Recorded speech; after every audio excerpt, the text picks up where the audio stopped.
नाज़रीन, वतन अजीज़ में एक पॉलिटिकल इंस्टेबिलिटी तो हमें नज़र आ रही है, मगर बात ये, और सिर्फ पॉलिटिकल स्टेबिलिटी अकेली नहीं है ये, बल्कि political instability is always a sequel to the economic instability. ये हमेशा यही होता है पॉलिटिकल इकॉनमी में, और ये आम तौर पर बड़ा गलत आम ख्याल है लोगों का कि जी हम पहले में ज़रा सियासत ठीक कर लिए फिर मैशियत भी ठीक हो जाएगी। अच्छा भाई, अमेरिका चाइना की जो मैशियत है वो आप देखें तो वो दुरुस्त है, तो सियासत भी स्टेबल है।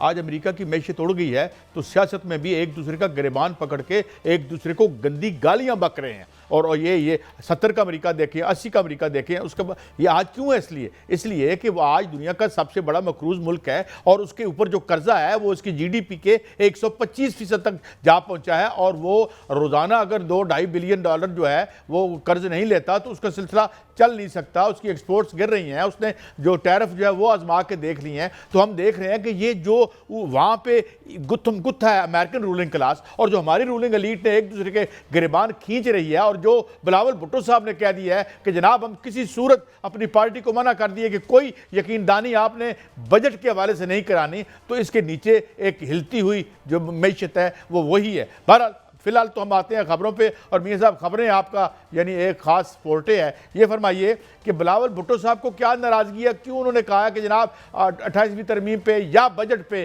कोई यकीन दानी ना कराई जाए? क्या मांग रहे हैं, कहाँ पे मुक्केगा सौदा, क्या होगा? हजूर कुछ बताइए। देखिए काजी साहब, जो मुज़ाकरात हुए हैं दोनों जमातों के अंदर, आपने देखा कि 5 जून को जो है वो बजट आना था 5 बजे, लेकिन उसको ताख़ीर कर दी गई और जो मलबा है वो डालने की कोशिश की गई IMF के साथ मुज़ाकरात पे, जो कि ये ऐसा नहीं था। असल में मुज़ाकरात जो हैं वो मुस्लिम लीग नून और पीपल्स पार्टी के दरमियान हो रहे थे, और कल इसका हतमी दौर हुआ, जिसके बाद एक ख़बर सामने आई कि इत्तफाक हो गया है। लेकिन अंदर की खबर जो है वो ये है कि बिलावल भुट्टो ज़रदारी ने मना कर दिया है अपने सीनियर लोगों को कि कोई भी यकीनदानी नहीं करानी हुकूमत को, और किसी किस्म की कोई भी हुकूमत के साथ इस हवाले से मुफाहमत नहीं करनी, ना कोई यकीनदानी करानी है।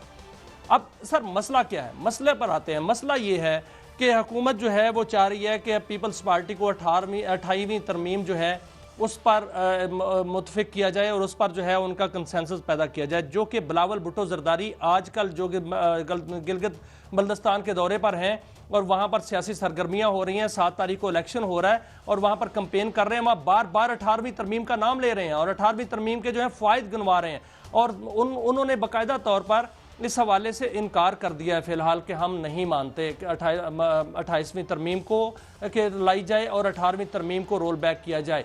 लेकिन हर सूरत 28वीं तरमीम जो है वो मंजूर करवाई जानी है। वो इसलिए कि IMF के भी कुछ मुतालबात हैं कि वफाक को मजबूत किया जाए, और जो सूबे हैं उनके हवाले से टैक्स के हवाले से कानून साजी की जाए जो कि नहीं की जा रही, और जो NFC का मामला है उसको भी जो है बेहतर किया जाए, उसमें तब्दीलियाँ लाई जाएँ, दीगर मामला जो कि वफाक को मजबूत करने के लिए हैं वो भी किए जाएँ। लेकिन इस पर जो है वो पीपल्स पार्टी नहीं मान रही।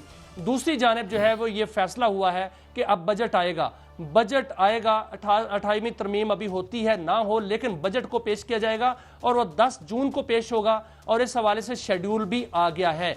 लेकिन 28वीं तरमीम जो है उसके बाद इस पर जो है वो पूरी तरह एक कंसेंसस पैदा करने की कोशिश की जाएगी। अगर इत्तफाक राय ना हुआ, पीपल्स पार्टी ना मानी, जो वो मांग रहे हैं वो भी हुकूमत देने को तैयार है। वो आईनी ओहदे जो है पहले उनके पास हैं, अगर वो हुकूमत वज़ीर आज़म बनना चाहते हैं नून लीग जो है वो मानेगी, अगर वो जो है वो हुकूमत में शेयरिंग चाहते हैं नून लीग मानेगी, अगर वो ये चाहते हैं कि उनका जो है वो सिंध में बिला शिरकत गैर वो रहें, हुकूमत मानेगी। लेकिन अगर इस पर फिर भी 28वीं तरमीम पर इत्तफाक ना हुआ तो फिर कुछ और होगा। वो ये होगा कि अगर पीपल्स पार्टी निकलती है हुकूमत से निकल जाए, ये हुकूमत नहीं रहती ना रहे, फैसला ये है कि फिर मिड टर्म इलेक्शन होंगे और मिड टर्म इलेक्शन में 2/3 मेजॉरिटी हासिल की जाएगी और हर सूरत 28वीं तरमीम होगी, और फिर वो 28वीं तरमीम जो है वो बाकायदा तौर पर वो 18वीं तरमीम को तब्दील कर दिया जाएगा और बड़ी खबर दी आपने, वफाक है उसको मजबूत किया जाएगा। ये तजवीज़ है फिलहाल कि अगर ये नहीं होता तो फिर ये प्लान है, plan A, plan B, plan C। नहीं 2027 में सब बात क्या है असल देखें ना, हम कहते हैं ना, वो पंजाबी में कहते हैं ना, मैं किसी को रिफ़र नहीं कर रहा, मैं सिर्फ पंजाबी के एक सेपरेट मुहावरे की तरफ बात कर रहा हूँ कि वो कुएं को साफ करें, अंदर से मरा हुआ जानवर निकालें।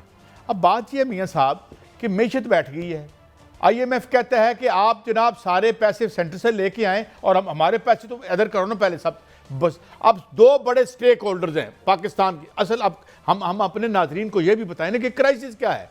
क्राइसिस ये है कि आपने जिस तरह कल खबर दी कि 2000 अरब रुपया कैपेसिटी पेमेंट आपने कर दी IPPs की, जो बिजली बनी ही नहीं, 1 रुपए की नहीं बनी।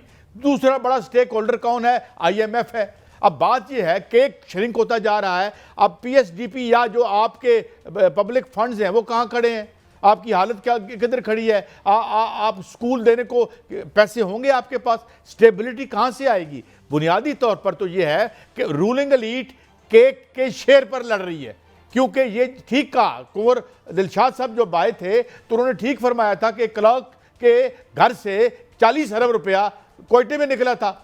ये थे आपके वो हकूक जिनके लिए आपने 18वीं। मैं किसी भी डेवोल्यूशन ऑफ पावर के खिलाफ नहीं हूं, होनी चाहिए, आम आदमी तक जाए और आपकी जेब में ना जाए।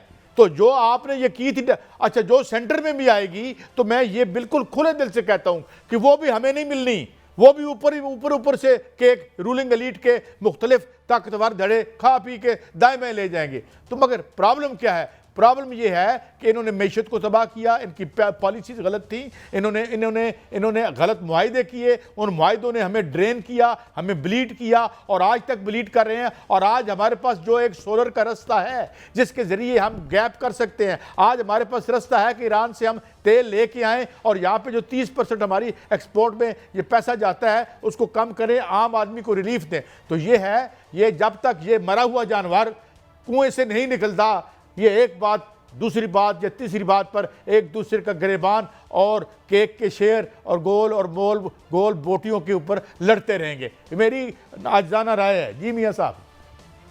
काजी साहब देखिए, जो स्टेबिलिटी की आप बात करें वही तो लानी है, उसी लिए तो 28वीं तरमीम जो है वो की जानी है।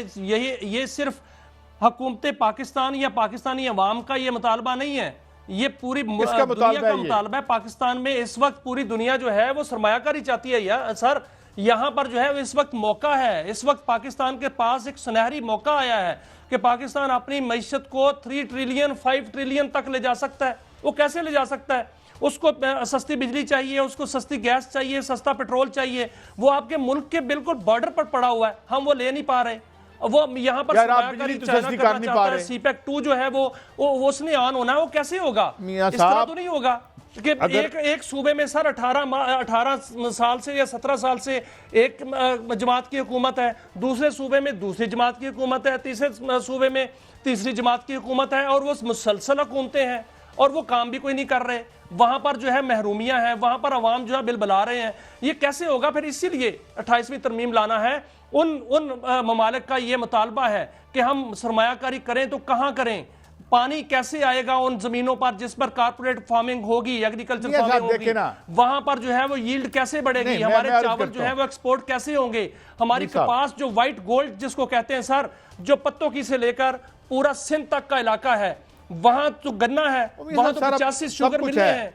क्या शुगर मिले बंद होगी इस तरह? नहीं, मुझे बताएं ना, एक मुझे बात बताएं। 28वीं तरमीम चाहिए और 28वीं तरमीम होकर रहनी है सर। आपने स्टोरी की थी, हमने यहां बुलाया था, किसी की उसकी तरदीद नहीं आई और 377 बिलियन डॉलर जो हैं आपने 4 सालों में हमें टैक्स किया।